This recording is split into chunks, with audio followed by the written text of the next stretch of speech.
നമുക്കിന്നൊരു വഴുതനങ്ങാത്തോരൻ ഉണ്ടാക്കാം. അതിന് വേണ്ടിയിട്ട് ചട്ടി അടുപ്പത്ത് വെച്ച് ചൂടായി കഴിഞ്ഞപ്പോഴത്തേക്കും അതിനകത്ത് എണ്ണ ഒഴിക്കാം. എണ്ണ ചൂടായി വരുന്നുണ്ട്. അപ്പോഴത്തേക്കും നമുക്ക് അതിനകത്തോട്ട് കുറച്ച് കടുകിട്ട് കൊടുക്കാം.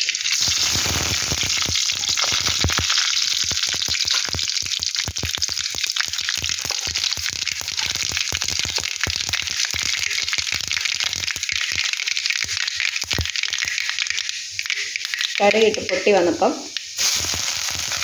നമുക്ക് വഴുതനങ്ങ അരിഞ്ഞ് വെച്ചേക്കുന്നത് കൂടെ ചേർത്ത് ഇളക്കാം.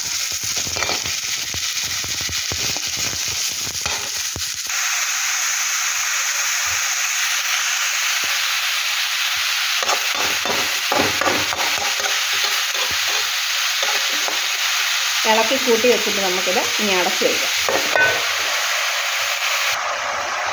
നമ്മളിതിനകത്തേക്ക് ആവശ്യത്തിന് ചേർത്തത് സബോള, പച്ചമുളക്, തേങ്ങ, ഉപ്പ്, പിന്നെ വഴുതനങ്ങ അരിഞ്ഞത് എല്ലാം കൂടെ കൂട്ടിയിട്ടാണ് നമ്മളിപ്പോൾ കടുക് പൊട്ടിച്ചതിനകത്തേക്ക് ഇട്ട് ഇളക്കിയത്. പാകത്തിന് ഉപ്പും ചേർത്തിട്ടുണ്ട്. നമുക്കിതൊന്ന് ഇളക്കിയിട്ട് കൊടുക്കാം.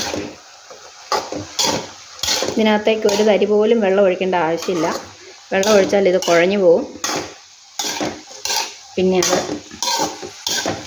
നല്ലൊരു പരുവത്തിന് നമുക്ക് കിട്ടത്തില്ല. വെള്ളം ഒട്ടും ഒഴിക്കാതിരിക്കുന്നതാണ് നല്ലത്.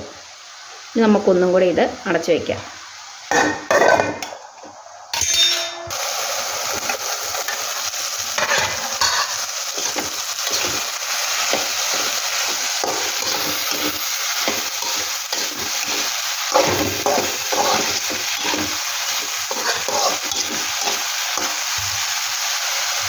ഒന്നും കൂടെ തുറന്നിട്ട് നമ്മൾ ഒന്നുകൂടി ഇളക്കിയിട്ടുണ്ട്.